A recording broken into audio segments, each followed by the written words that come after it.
प्रिय विद्यार्थियों, सभी को मेरा आज का नमस्कार। कल ई लर्निंग के तहत अपना पहला लेक्चर मैंने प्रस्तुत किया था बीकॉम पार्ट द्वितीय के छात्रों के लिए, जिसमें मैंने प्रबंध विषय के बारे में आप सभी से चर्चा की थी। आज हम इसी चर्चा को आगे बढ़ाएंगे, लेकिन आगे बढ़ाने के पहले जल्दी से रीकैप के तौर पर कल जो हमने चर्चा की थी, 1 मिनट में मैं आपको उसको समझा दूं।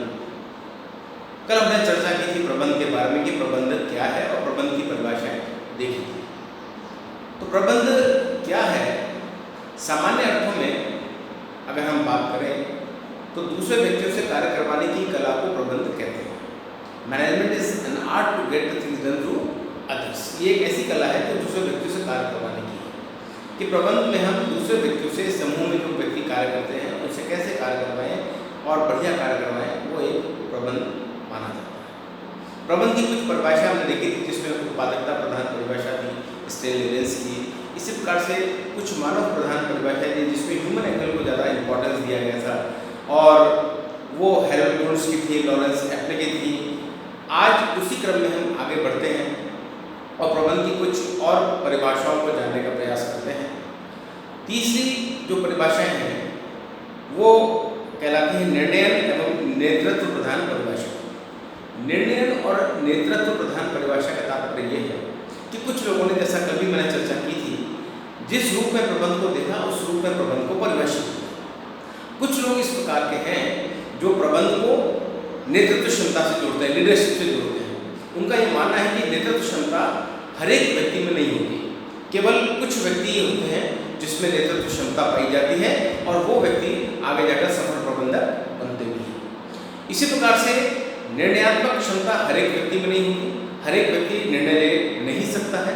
इसलिए जो व्यक्ति में ये गुण होता है, ये क्वालिटी होती है कि वो सही समय पर सही निर्णय ले सके और निर्णय को क्रियान्वित कर सके या करवा सके, वो अच्छा प्रबंधक होता है। तो इस विचारधारा को मानने वाले बहुत से विद्वान हुए हैं जिन्होंने कि प्रबंध को निर्णयात्मक क्षमता से जोड़ा है। इसी कड़ी में एक विद्वान हुए रॉस मूर।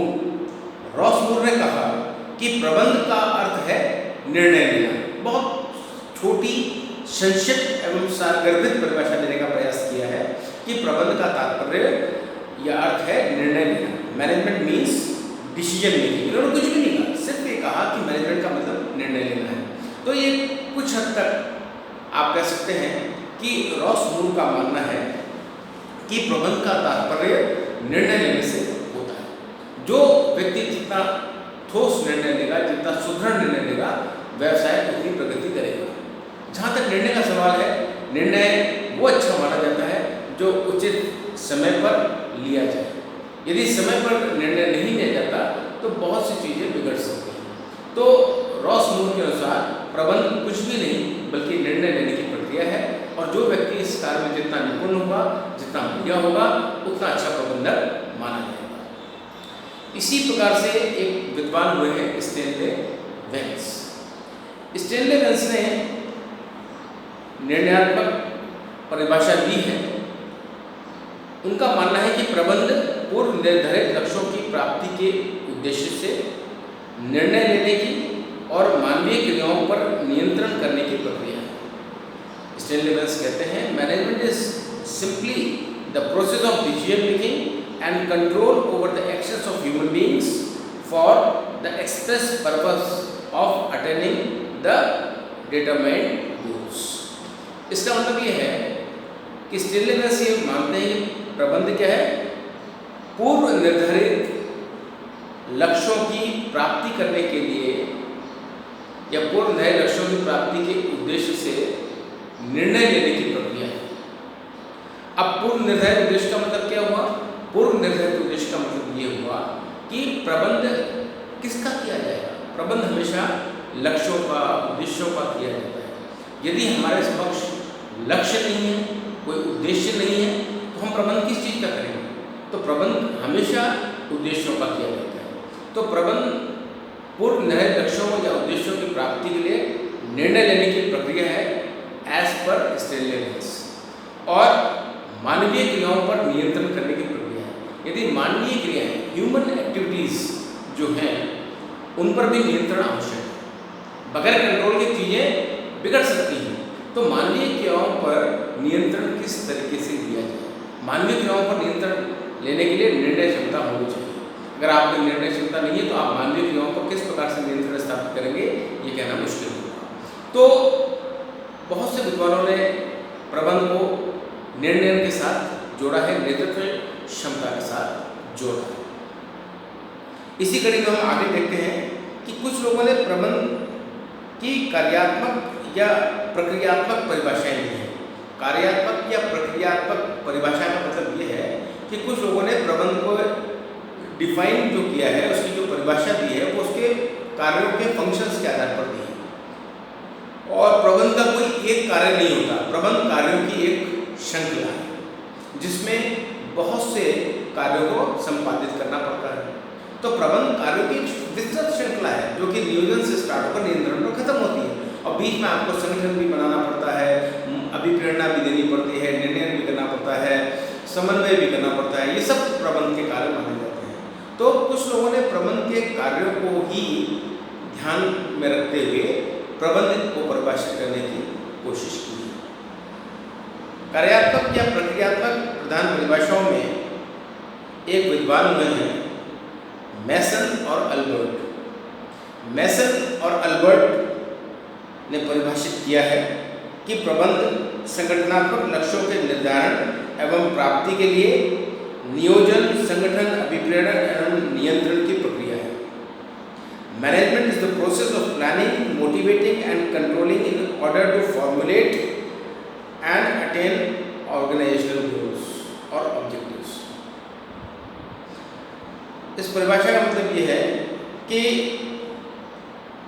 प्रबंध को संगठनात्मक लक्ष्यों या उद्देश्यों की निर्धारण एवं प्राप्ति के लिए प्रबंधकीय कार्य करने पड़ते हैं। और प्रबंधकीय कार्य क्या हुए, वो नियोजन से शुरू होते हैं, फिर संगठन बनाना पड़ता है, लोगों को कार्य करने के लिए विपरीत करना पड़ता है और कार्यों पर नियंत्रण करना पड़ता है। तो मैसन और एल्बर्ट ने इस प्रकार से प्रबंध की परिभाषा दी, जो कि कार्यात्मक परिभाषा है, जो कि प्रबंध के कार्यात्मक पहलू पर या कार्यों पर जोर देती है। अगली और अंतिम परिभाषा है एनवायरमेंट ओरिएंटेड, वातावरण प्रधान परिभाषा। वातावरण प्रधान परिभाषा या environment oriented definition Robert Albanese नाम के प्रबंध विज्ञानी ने दी है। रॉबर्ट अल्बनीज ने जो परिभाषित किया, मैं आपको बता दूं, प्रबंध ऐसे वातावरणों के निर्माण एवं अनुरक्षण का वह कार्य है जिसमें लोग लक्ष्यों को दक्षतापूर्वक एवं कारगर ढंग से पूरा कर सकें। Management is the work of creating and maintaining environments in which people can accomplish goals efficiently and effectively। तो रॉबर्ट अल्बनीज ने जो परिभाषा दी है वो वातावरण प्रधान परिभाषा है, और वातावरण का तात्पर्य कार्यस्थल के भीतरी वातावरण और बाहरी वातावरण दोनों से लगाया गया है। तो प्रबंध ऐसे वातावरण के निर्माण और अनुरक्षण का वह कार्य है जिसमें लोग लक्ष्यों को दक्षतापूर्वक एवं कारगर ढंग से पूरा कर सके। का तात्पर्य यह है कि प्रबंध में एक ऐसे वातावरण का निर्माण किया जाता है और ऐसे वातावरण को मेंटेन किया जाता है, अनुरक्षण उसका किया जाता है, ताकि उस वातावरण में लोग दक्षतापूर्वक कारगर ढंग से अपना कार्य संपन्न हो सके। कई बार हम देखते हैं कि कार्य को संपादित करने के लिए प्रॉपर कार्य का वातावरण हम लोगों को नहीं मिल पाता।